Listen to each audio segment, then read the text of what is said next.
Madam Chair,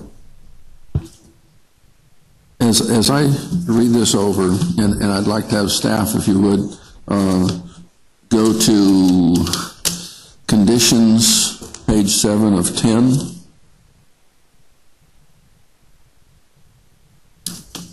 We have the director and the director of public works looking at performance and financial assurances guaranteeing for the decommissioning on that page.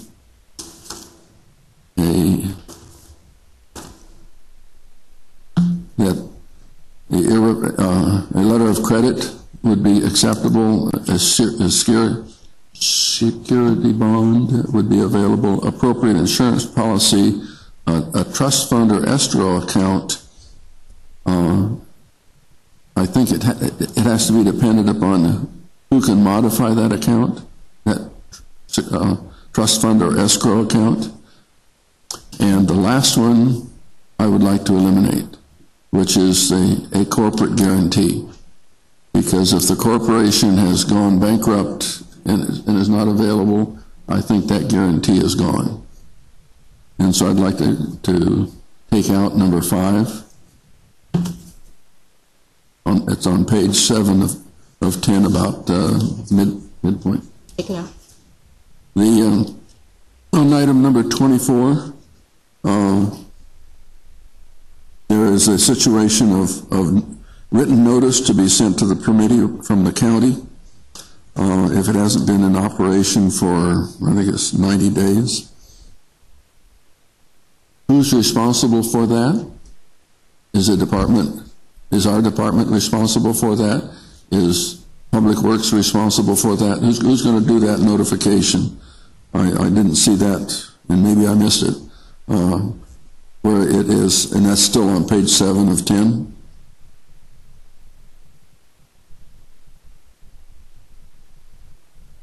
I would like to see that delineated a little better. That would be enforcement of our department. Our department? Okay. No, yes, of regional planning.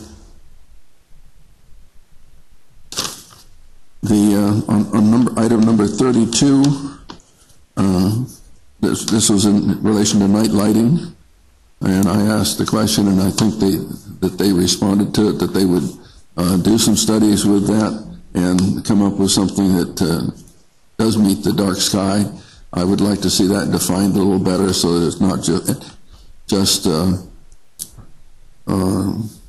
motion sensor or manual switch lighting. Manual switch can be left on. The aspect of motion sensor, I have a problem with that because trees blowing or wind blowing or that type of thing caused it to come on. I have problems with infrared if it's low level infrared sensing, but if it's high level infrared sensing, 6 feet or 5 feet up, I think the chances are pretty good that it's only going to come on when a person's there. Commissioner Jose, in this case, you'd like to see it changed from motion detector to infrared? Is that what you're saying? Infrared that is sensing 5 feet, height of 5 feet. So a deer going through there does not cause the light to come on. Okay, so this can be modified to require that, and if there are concerns, the director can review it and modify it as necessary, your provision. And I think there needs to be a position where if the community has concerns about it, what phone number do they call? Okay, a posting of a notice with respect to issues having to do with the operations of the facility. The aspect of the mitigation lands, I would like to see it set up someplace where it is permanently established, maybe through the Resource Conservation District establishment or something of that nature, or the Antelope Valley Conservancy, where those lands become a donation to those organizations. And I think that if the Antelope Valley Conservancy or the Antelope Valley Resource Conservation District sees that there's a maintenance cost that will be involved with this, that there be a trust fund established for that maintenance cost, because this should not be something that is funds. It should be self-carrying. I've seen accounts where the conservation easement is set aside and then there are no funds to maintain the growth in that conservation easement. There's an illustration of a substation in the report, and I don't think I folded the page down, that is located in that area, that is a real sore thumb sticking out on the land. There needs to be native vegetation, such as maybe Joshua trees or junipers or something of that nature, that helps to shield that from the highways. And it was in the report, back toward the back of the report.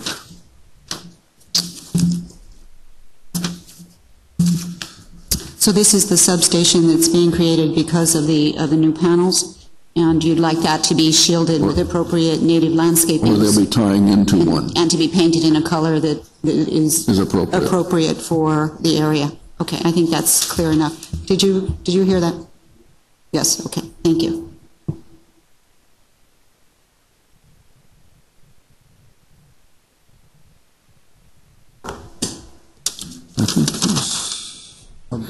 Sorry, can we just clarify, were you mentioning the Neenah substation as needing to be screened?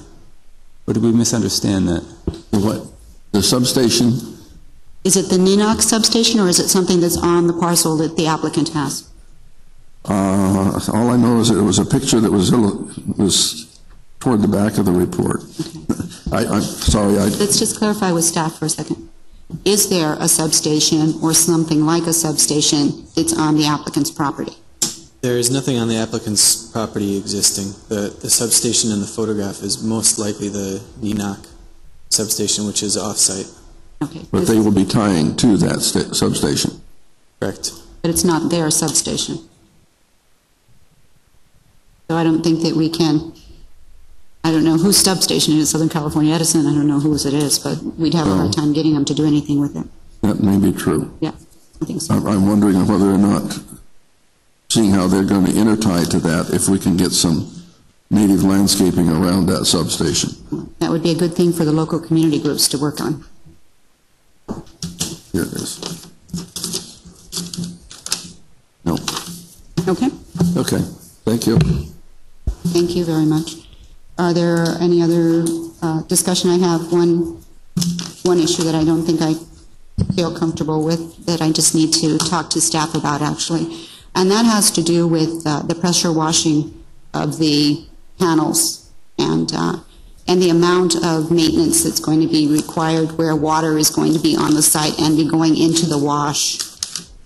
You know, if this were an industrial plant and they were planning on washing something off, we would be concerned about it going into the drains. And as a matter of fact, we have this low-impact development, which we have to deal with whenever we have a construction, which says that we have to be sure that the water that we put into our drains and into our waterways is clean. I just want to be sure that in your mitigation monitoring plan, you have something to deal with the the water that's coming off of this site, which when you're washing all these panels down, may be picking up other types of oils and other things like that. So I would hope that we would, limit it to power washing, and that we would produce or provide some way to monitor the water that's going into the wash. So that would probably handle that issue, I think. Madam Chair? Mr. Bellamy? There were a few persons that stated that the applicant's concerns weren't until there was an appeal.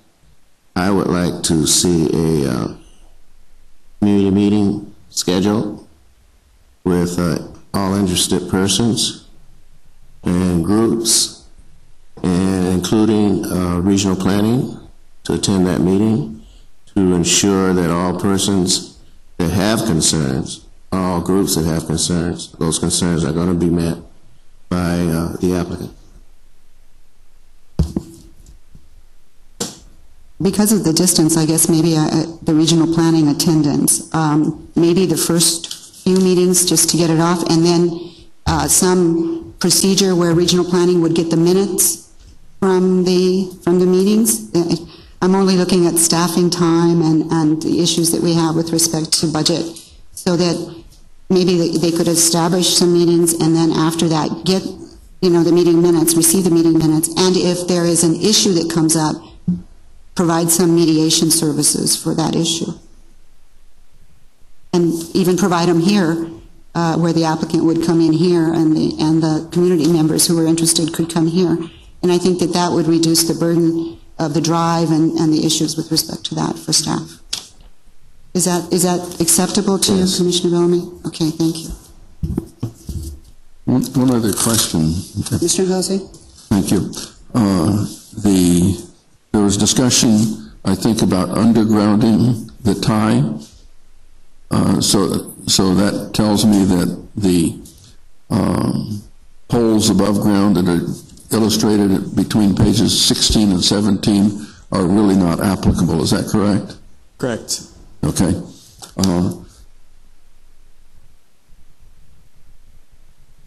I would like to see if there's some way that we could still get, and that's where the picture is close to page 17 in the book. I would like to see if there's some way that we can get something in here that relates to getting some screening of the current GenTie route for the Alpine Solar Project, so that determinus point. The GenTie will be undergrounded, so I'm not sure what type of screening there would be. The original proposal has the above ground poles. The applicant has gone underground. That's what I heard. Yeah. Okay. Mr. Bellamy? Madam Chair. Mr. Bellamy speaking. Madam Chair, I move that Regional Planning Commission close the public hearing, deny the appeal of the hearing officer's decision, and adopt the mitigated negative declaration for project number R2009-02089. Second. All in favor signify by saying aye. Aye. Okay, motion carries. And I move that the Regional Planning Commission approve conditional use permit number 9009-00158 in the 5th District, subject to the attached findings and conditions of approval with suggested changes to the conditions and findings. Second. Okay, all in favor signify by saying aye. Aye. Aye. Okay. Mr. Pedersen, I heard you. Yes?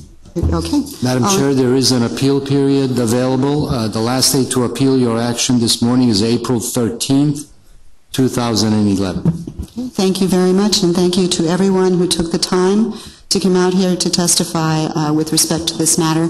We have a few additional matters on our calendar, so if you're going to be leaving, we'd appreciate it if you do it quietly.